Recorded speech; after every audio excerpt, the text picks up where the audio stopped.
Donald Trump just got weirder than usual, and stick with me because I know that doesn't seem possible. He just traveled down to South Florida for an event that you can imagine was all about him, and he not only flirted with one of his top advisors, but he attacked her in the same sentence as well and then grabbed her after the ceremony. Yes, it was weird.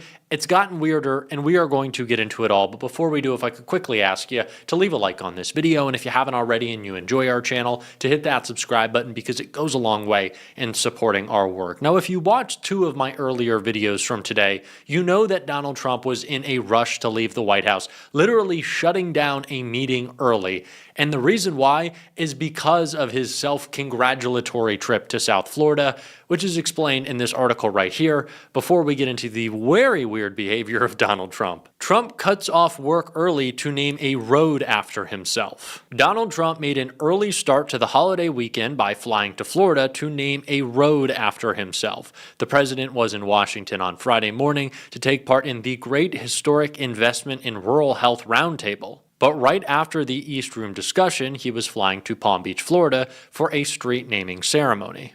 On December 8th, Palm Beach City Commissioners voted to rename a 4-mile stretch of Southern Boulevard as President Donald J. Trump Boulevard. Ceremonial markers will be placed along Southern Boulevard between Palm Beach International Airport and Trump's Mar-a-Lago estate to mark the honor. Air Force One was expected to land in Florida in time for the 3:15 p.m. ceremony, when Trump will formally add the road outside his Florida resort to his stable of all things named Trump. Most presidents tend to wait until after their tenure to be honored by their peers, but Trump isn't leaving anything to chance. So Donald Trump, who has been healthcare, and I'm not talking about any action, but just like a lot of fanfare, he's been saying, we have such a great plan, and we love plans, and it's going to be a plan, and we're going to have money and plan. And that's kind of been his shtick lately. He quite literally did an announcement from the Oval Office saying that he had a great new plan.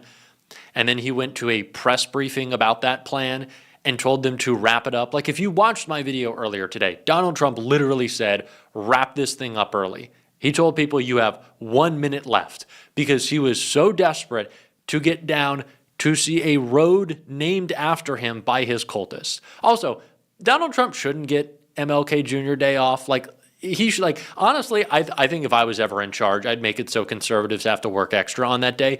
If you wouldn't support the civil rights movement at the time, which none of these Trump supporters would, I'm sure they'll claim they would, actually some of them wouldn't, then you shouldn't get the day off, okay? So that's just my personal position. If I'm ever in charge, we will enact that. Donald Trump certainly doesn't deserve the day off, but he's taking it to go down on our dime and eat hamburgers and hang out and golf and have a street named after him.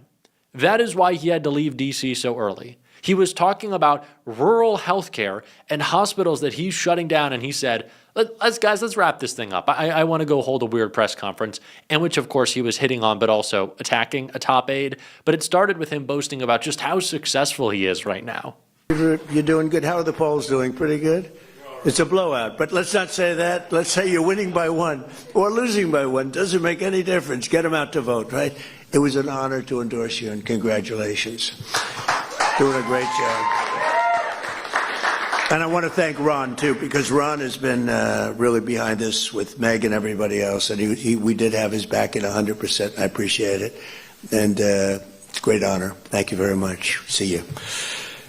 I would like to know the polls that Donald Trump is looking at, because not only has he never been more unpopular, but things independent of Donald Trump have never been more unpopular. Well, we're talking about ICE having a historically low rating with all Americans, especially after the tragic murder of Renee Good. Donald Trump is in the toilet with ICE. He said that this was his big win in the 2024 election, that this is what it was all about, immigration and the economy, which he also has historically low approval ratings on across the board. The direction of the economy, where prices stand, how you think it'll look in the future, the job market, everything is down for Donald Trump. And so when that's the case, the man's got to lie, and lie he did.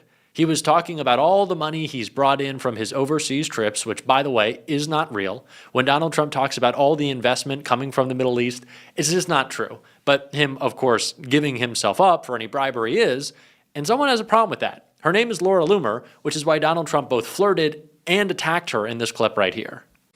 Hi, Laura. Boy, you are something. What spirit you have. Laura Loomer, thank you, honey, for being here. Appreciate it.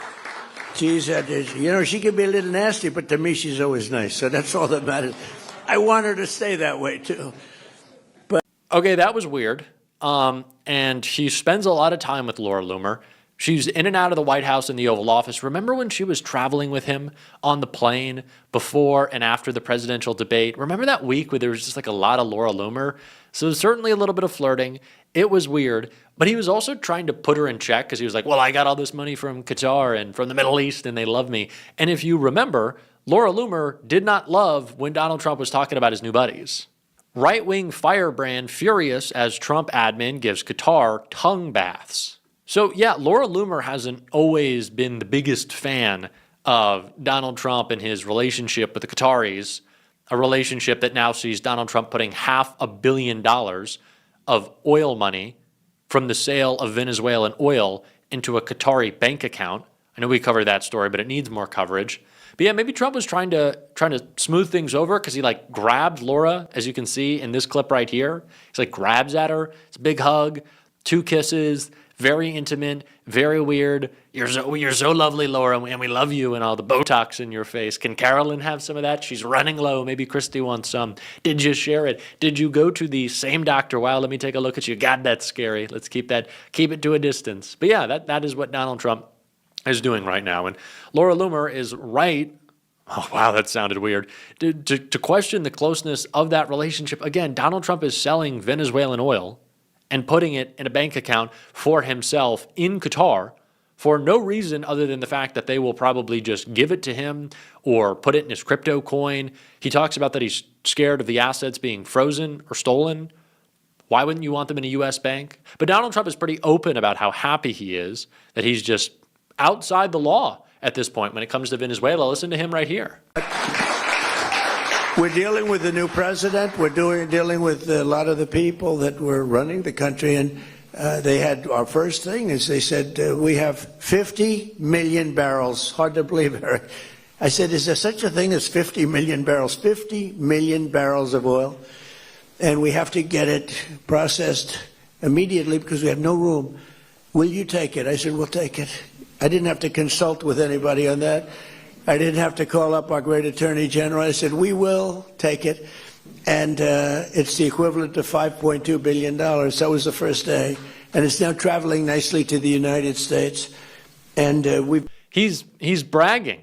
He's literally saying, well, we don't do the law. We don't like the law anymore. And I don't even ask Pam, which is also just like a huge insult to Pam Bondi, by the way, to say, yeah, I don't really care. Pam, I don't care what she has to say. She's kind of useless, which on that, Donald Trump and I agree. Pam Bondi is pretty useless and pretty feckless. And that's what's being reported behind the scenes right now. But he's being open. He's telling you that he has a complete disregard for the law, which I don't know if you needed Donald Trump to say that. I think he's put it on display. But what he told the New York Times, saying that I'm only guided by my own morality, which, as I continue to say, is such an oxymoron, is true.